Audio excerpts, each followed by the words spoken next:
WNST dancing and bracketology and the bubble and who's on it and who's not on it.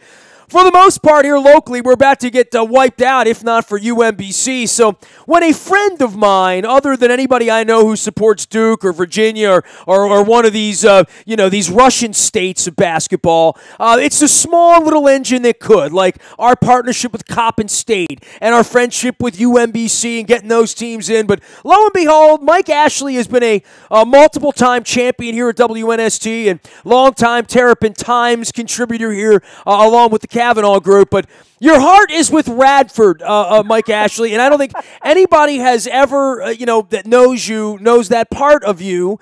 And, Sunday night was a pretty cool night for you and whoever else is associated with Radford. Right now, it's hard for me to come to mind who the second biggest celebrity at Radford is outside of you. Marty Smith. Marty Smith, okay. At ESPN, who I used to be the top sports guy from Radford, but Marty Smith, my student worker protege from way back when, has certainly eclipsed me in ways just amazing. But I actually was recruited to Radford by my high school coach who took the job there. I was recruited as a sports writer, which tells you a lot about my basketball game. But I was at Radford for 15 years. They offered me a job when I got out of there. I worked in sports information. I worked 2 years at Tech, and I came back to Radford and so educate everyone about Radford. Tell everybody where Radford is, because they're going to pop up on the bracket. I mean, everybody sort of knows it's in Virginia and whatnot, but your pathway, this is the story of March Madness. It's not going to be the disappointment when Virginia goes out in the round of 32 or 16 or 8, and when they're upset. Everybody will feel bad about that, but it really is the feel-good stories when the UMBCs or the Towsons or the Coppins get in, and then maybe shock the world as Coppin State. Hey, it's been a quarter of a century. We're still talking about Fang's group up here, and I remember it like it was yesterday, and I did find out earlier in the day from Coach Naki that I did break NCAA violation. I'm surprised the FBI hasn't investigated me for the free pizza that I gave those kids back in 1997. It's true. Well, it's a longer story, but I can top that. I'm actually mentioned in an NCAA investigation about when Radford got in trouble when Coach Greenberg was there. But anyway, Radford is if you think about the shape of Virginia as it gets thin there in the western part of the state, before you get out to the coal fields, the last bastion of civilization there, Roanoke, Virginia, you'll go up the mountains to Virginia Tech there. Radford's about 40 minutes from Roanoke. Virginia Tech's probably about 30 minutes from Roanoke, and it's up there in a place, the New River Valley. They love their sports there. They love the Hokies. They like the Highlanders, but the high school sports are king down there, and that's always been kind of cool too. I love that name, the Highlanders. Like I'm on the wiki page here, founded in 1910. Undergraduate programs emphasizing the liberal arts, business, sciences, and teachers' education. This is how it turns out. People like you, Ashley. Yes, that broad-based liberal arts education that we pride ourselves in down there. The Scottish immigrants in the area were where the Highlander nickname came for Radford. Do you have to wear a skirt? I mean, a kilt, or no?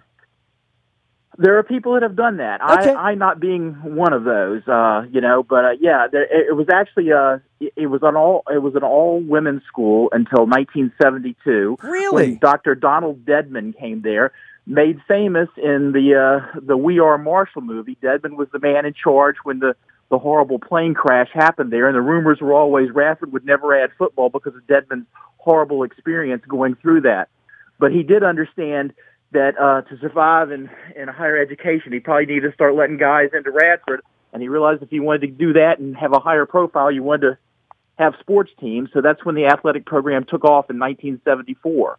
So really, Radford's only had guys since 72, only had athletics since 74, and this is actually the third trip to the NCAA tournament, the first one being back in 98, where they also won on a buzzer beater, beat UNC Asheville, and that also coincides with the first year I had left Radford. So apparently I had been the problem all those years of not getting to the NCAA tournament. Well, you were in the house Sunday, so you weren't the problem this week, right? I mean, you were a part of winning. So this is the third bid. What year is now? 98, and which is almost Coppin State, like that long, right? I mean, right. Towson, it's been a number of years as well. 98, we're 16th seed, get crushed by Duke.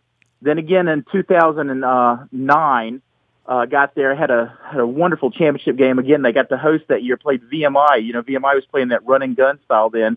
I think Radford scored 100 points, and it was a wonderful game to watch. And had a big foreign center, Art Parakowski, who was a great player, and led us to the NCAA, where we got smashed by Carolina again, was the 16 seed. So, I'm hoping the gods are with. They got 20 wins under their belt. Their RPI is actually decent for a mid-major, and I'm hoping to stay out of the Dayton game and be maybe a 15 seed. They certainly deserve it. It's a great story. They still have a young team. In fact, also they got the kid who hit the shot. Carlik Jones was Player of the Year in Cincinnati at a high school 2 years ago. Came to Radford. There was some sort of snafu though in a class he took, and he couldn't get through the clearinghouse, and he was ineligible all last year. Last year's team lost. It was kind of like Maryland this year. Had so many close losses where they couldn't execute in the half court because they didn't really have a point guard. And, anybody that saw yesterday can see what a difference Carlik Jones has made for that team. They got another guy, Ed Polite, who's a 6'6" power forward. Who I like his name, by the way. I like him already. I mean, we need more polite people in our society. Polite Highlander. What more can you ask for? Well, what you can see, Ed Polite has some of the nastiest dunks I've ever seen. The kid can just jump out of the gym. He had a terrible game in the championship game. I think at one point he was 1 of 7 from the field. Kept getting to the free throw line, though, and Radford had a stretch about 8 minutes without a field goal, and he was really the key in keeping the Highlanders in it down the stretch. Liberty, by the way, is coached by Richie McKay, who had been with Tony Bennett at UVA the last few years and brought the pack line defense in there. They're one of the top defensive teams in the country. So it was a real war. It wasn't always pretty to watch, but Nestor, you know basketball. The thing about those games is you got to win the championship in a league like the Big South to get to the NCAA. That's the name of the game. Yeah, I mean, it doesn't even matter what you do the first 4 months of the season. You just have to play really, really good on the first weekend of March, and your guys did. Period. Right. Well, and the Big South is one of those one bid leagues, and ironically, UNC Asheville won the regular season title, and Liberty had upset them in the semifinals. They do a thing which I think the Patriot League that did it this way is the first league I saw. You go play the tournament, the first 2 rounds at the regular season champion, and then whoever the highest seed remaining gets the championship game. So the tournament moved from Asheville after the quarterfinals and semifinals when Asheville got beat. Then suddenly 2 days later they're going to play in Radford. So Radford was scrambling to host that game. And what was really horrible, even though it looked great on TV, the Highlanders were on break. They're on spring break. The students weren't in town. It was so depressing walking around the campus. A lot of kids did come back to attend the game. In fact, they had a sellout, so it looked good on TV. And, of course, that's the whole point. At that level, you do that. You don't want to go play at a neutral site where fans can't travel. You want to fill the gym and look good on ESPN. And I think the Big South accomplished that this time. Man, I looked up Radford. Like, it is literally just a spit over the hill from Blacksburg. If you dated a girl that went to, you can meet halfway, and it can't be 10 miles apart, right? Blacksburg and Radford. No, the Hokies always kind of tried to come over and poach the girls in Radford. When I went to Radford, the ratio was still, and this is in the early 80s, the ratio was still four girls to every one guy. And that wasn't true in Blacksburg. Radford was a great place to be. And I'm not far removed when the first guys came. And in fact, a year or two before that, the ratio had been 8-1. What a great idea for a young man to be the first dude to go into an all-girls school. I mean, you talk about winning, right? I mean, that's winning on a Charlie Sheen kind of level now, isn't it? Well, Nestor, I got to be honest with you. Having written some history for some of the books that have been done about this and interviewing people from that era, it wasn't always like that. There were a lot of girls, you can imagine, very resentful of the school changing, making such a drastic change. First dude walks on campus had it kind of rough, I guess, right? Well, there were a lot of stuff. I think the first guys that tried a panty raid really got in a lot of trouble over there in Draper Hall, from what I hear. They had made the steps very slick, and a couple guys fell and got hurt pretty badly trying to run in there thinking they were going to do this. There were only 28 guys in that first male class at Radford. And here's something you might not know.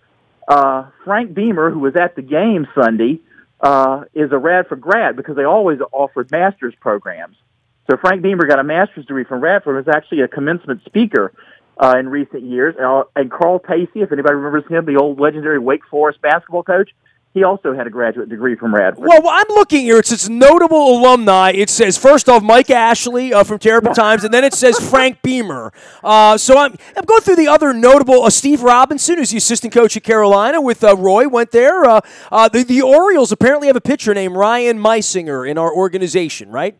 Yes, and he was on the Radford team. Radford has actually won 2 of the last 3 Big South championships, and in between, Coastal Carolina won the national championship out of the Big South and parlayed that into moving up to another league. Ryan Meisinger. I'm looking. I remember these names. Born in 1994. I'm checking this out right now. Played at Bowie last year. 63 innings. 50. Hey, might be in Norfolk this year. Pitched okay. So we've got a prospect on our hands here from Radford. Mike Ashley joining us here. Usually we talk Maryland, dude, and I think we've spent more time talking about Radford than Maryland did competing in the Big Ten tournament. Luke and I were with Coach Mike Smith, former Atlanta Falcons coach. We were eating some sandwiches for lunch Thursday and watching it on the Terps, and I don't know what to say about them at this point. And had Radford not won Sunday, I'm sure we would have began and ended our conversation with the NIT and all that stuff, but this is kind of hard times for the Terps. You want to see them be more representative going up to New York this week. At least I did. Well, we've talked about this. The injuries were killer. Justin Jackson, even when he was playing early in the year, wasn't the player everybody expected him to be for various reasons. And, there may be an upside to that because what is his NBA stock right now? Maybe he's going to have to take a harder look at coming back. And if he and Bruno come back, you start thinking about teaming them again with Cowan and Herter and Morcell, who, is a breakout freshman. Yeah. Suddenly the Terps look pretty dang good on paper for next year. For you, with the fallout of this and the Big Ten and Michigan playing well, I guess the only story from a Big Ten perspective is Nebraska, probably not. Penn State, maybe, right? Maybe. And probably depends on how many Radfords there are out there. Now, probably not Radford because that's a one big conference, but conferences where upsets happen and bubbleology and RPIology and all that stuff starts to come into play right around 6 o'clock on Sunday night, right? Oh, yeah, and obviously my interest has been piqued much more than it normally is, but yeah, you're exactly right. And the problem is, I think we all, in retrospect, can acknowledge the Big Ten was not a great league this year, not up to even its normal standards. And, if you think the injuries are really all that killed Maryland, if you look at what they did against, they were 7-1 against the bottom 6 teams in the league, and they were 1-10 against the top 7. So they're probably about right where they should have been. And yeah, you're right. The Big Ten's a league that could get hurt by any more major upsets in any of the conferences, the smaller one-bid leagues, or anybody, to be honest. And I don't know what the postseason fate for the Terrapins is. There seems to be the people that are upset about what's going on there have been very vocal. I'm not sure it's legitimate at this point because I think, for the reasons I said, I think next year could be a huge year for the Terrapins, and I think you've got to give Turgeon the chance to carry on that. Plus, I don't see any way he's leaving with the 5 years left on his contract. It's a substantial amount of dough. Like the first thing I Google is, well, would they make a change? No, they're not. They can't make a change, and I find it fascinating the way that these contracts have been leveraged, where he could go take the UCLA job tomorrow, right? But they couldn't can him. It's literally. College basketball coaches and football coaches may have the best deal going because they get paid down the line no matter what. They sign the long deal, and then it's a contract for life or until the prettiest girl comes to the dance, right? Yeah, specifically in this case, I like Coach Turgeon. I hate even bringing that up, but I know it's something that fans talk about, so I felt obligated. It has to be talked about because it's real. It's real life. Is when you don't make the playoffs, your contract comes under scrutiny by the fans. Now, I've never been the fire Turgeon guy. I mean, I think he's fine. I'm fine with him, but there does come a point where, you're just trying to make the tournament or you're trying to win a championship, right? Right. And, he's got a good recruiting class coming in. It's the second best in the Big Ten, rated behind Michigan State. So, yeah, I'm pretty optimistic. This year, I think he's got to play a tougher schedule too. But again, hey, that's a plus. If there's more good teams coming in to Xfinity Center, I think that makes us all happy too. And I think that's the kind of thing maybe I don't know how it impacted because of the injuries, but I think you play a tougher early season schedule, and then your team's a little bit tougher, and you're able to weather some of these things a little bit better, you know. But hell, what am I doing telling Mark Turgeon how to do this? He wins, 20 games usually falling out of bed. So we'll see. The funny, getting back to Radford, Mike Jones, the coach down there, who inherited a program that had the NCAA investigative issues. I hate to say, a smudge on our good name down there, but everyone will be involved before it's over with. So don't worry. Well, it'll be 300 teams before it's all done. Well, it sounds like it could be heading that way. Hey, I helped cop and cheat back in the 90s. I bought kids pizza. Guilty. Well, there's pictures. I can't deny it at this point unless I say they photoshopped me in. That wasn't me. That was Josh Lewin. Yes. Right. Well, Mike Jones, runs a squeaky clean program I can attest to now, and he's brought Radford back the right way. They've actually won 20 games, I think 3 of the last 4 years, and but finally got over the hump in a tournament. He was in the last year of his contract, and there was some question about his status heading into next year. He did it the right way. He won this whole thing, and he was coach of the year in the league. So I think he's got some good bargaining chips going into his negotiations this offseason. Mike Ashley is doing his unique brand of comedy out on the internet, as well as his unique brand of college basketball this time of the year, and getting bracketology ready this week. Virginia, number one seed. Here comes the tournament. They're going to be did you honk the horn twice going through Charlottesville on the way back up the freeway there? I know that's quite the thing down there, but that's high times down at Virginia Tech and Roanoke, and even out to Newport News and the east side of the state when Virginia is the number one team in the land. I hear the echoes of Ralph Sampson and Jeff Lamp and Lee Raker and Terry Holland back in my childhood. Yes. Yeah. I don't know if people outside the state, though, have a real feel for the whole Virginia Tech, Virginia thing. Now, I've always been an educated observer because I worked at Virginia Tech for a while, grew up in that part of the state.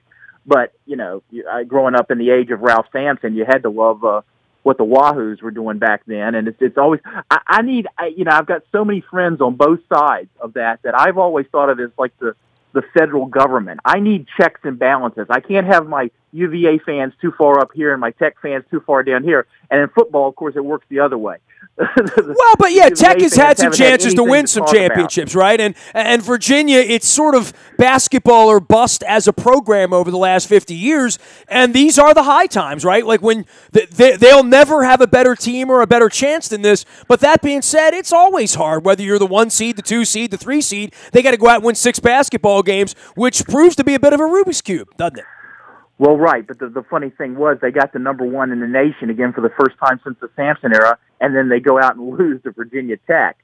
so it's really interesting. And I always tell people that if both teams are good, it's better for both of them. And it's interesting because for so many years Virginia Tech was trying to get in the ACC and wasn't, so it was a whole different ballgame. Now they're in the same league. It's really interesting, the rivalry. The weird thing is they've lost 2 games, one to West Virginia and the other to Virginia Tech. They've beaten everybody else on the schedule. It's crazy, right? Right. And again, they play that tough pack line defense that it's really hard. But I'm telling you, the thing that worries me from a UVA perspective is those games are low scoring enough, low possessions, that if you hang around, as if you're UVA, you're also sort of keeping the other team in the game too.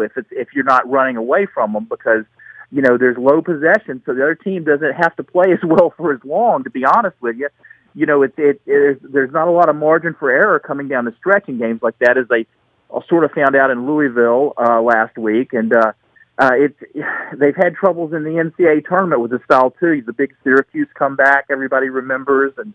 It's going to be really interesting to see how UVA does, and if UVA does get to the Final Four, how many teams in the country do you think are going to adopt the pack line style of defense? And it could be a tipping point in how college basketball is played in some ways. He is Mike Ashley. You can read his work out at the Terrapin Times, and the Terps are about to go NIT, which means not in tournament, but many other teams will be marching on, and hopefully some more stories where people are jumping around. I'm just happy you didn't hurt your back in the celebration, Mike. I mean, it would cost you, and so what will the seeding be? What's a dream scenario for you? I'm assuming you're going to try to go wherever Radford goes, right? Yeah, they keep it regional now, so Sure. I think a lot of people are thinking Charlotte, but the number 2 seed in Charlotte could well be Duke. So nobody wants to play Duke. Actually, I guess they're a little different now that they play so much zone. But they're a team that can just completely discombobulate you, and I think anybody that's now as we're getting to see more of the games on TV that are so interesting. I've watched Marvin Bagley more, and I'm just absolutely amazed at that kid. My gosh, what a talent. So I don't know that that matchup would work for Radford very well. That's generally how they wind up at Duke, right? When you're a Marvin Bagley. That's why you go there, because you're pretty good, right? Well, right, and we're going to see why so many top players go to Duke and why they're not going to Kentucky anymore. These are questions that the FBI is going to answer for us because the NCAA never would. And the envelope was a little light. I mean, obviously, right? As a mid-major guy, I actually I've got a whole different take on what this all means. I think we're going to see the breakup of the NCAA as we know it. I think the Power 5 conferences are going to start using this as leverage to get away from the smaller schools where they don't have to share as much revenue, where they can make their own rules if they want to pay athletes in certain sports. Of course, I don't know how that's ever going to fly gender equity-wise.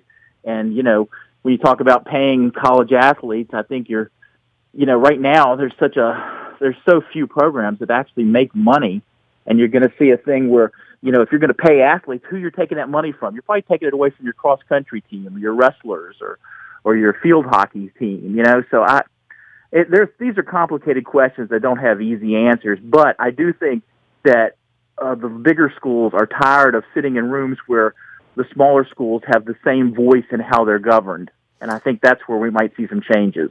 My man, it's always a pleasure, and, there's the best version of you and everyone else is a happy version of you, and knowing you the way I know you, you don't get much happier than when Radford qualifies. I mean, literally, as a human being, other than birthdays, winning bets, I don't know, a various concert you might like or a joke you tell, Radford this would be like the Caps winning the Cup for me. It would be something that, you only get to savor maybe once in a lifetime, and you take advantage of that every 20 years, right? It really is, Nestor. You understand. I've heard from people in the last day that I haven't talked to in years.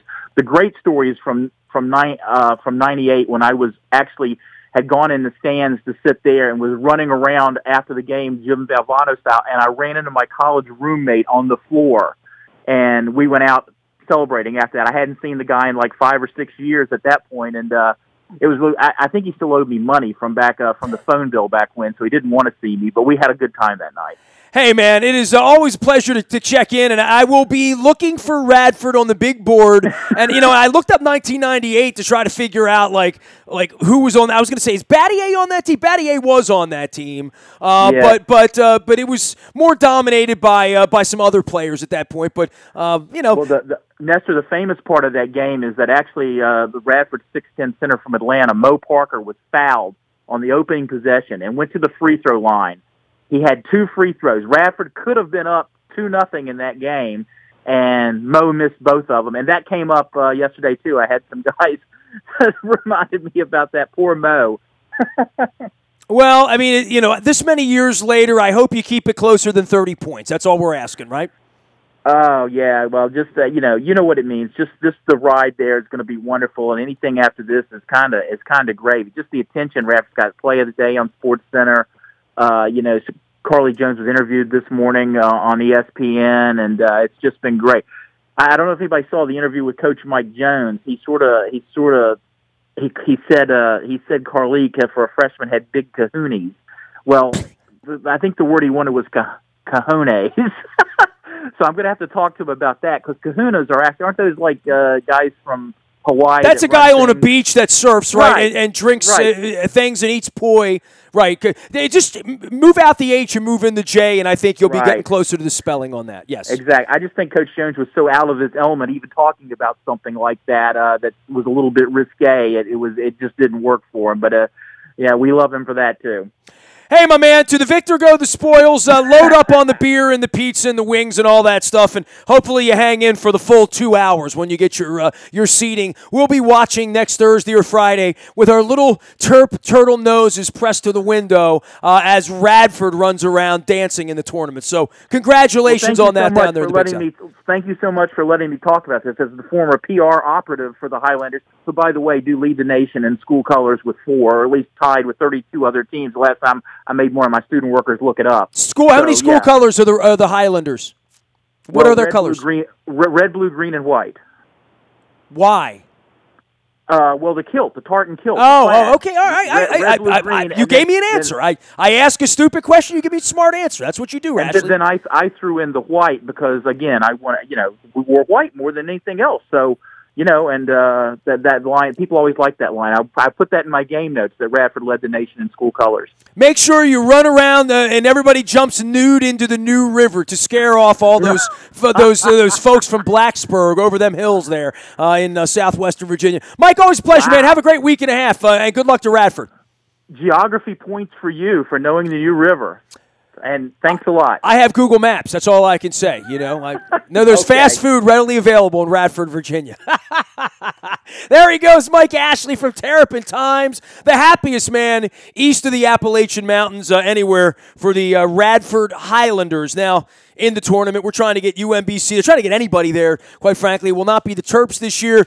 We do have Coppin State basketball and ending their MEAC run this week here as well at WNST.net. You can find me out in the buyatoyota.com audio vault 24 hours a day from anywhere in the world. I'm on Facebook, Twitter, LinkedIn, Snapchat, Instagram, streaming live on our Facebook as well as our YouTube WNS TV channel. I'm Nestor. We are WNST.net, AM 1570, and WNST Towson, Baltimore, and we never stop talking Baltimore sports.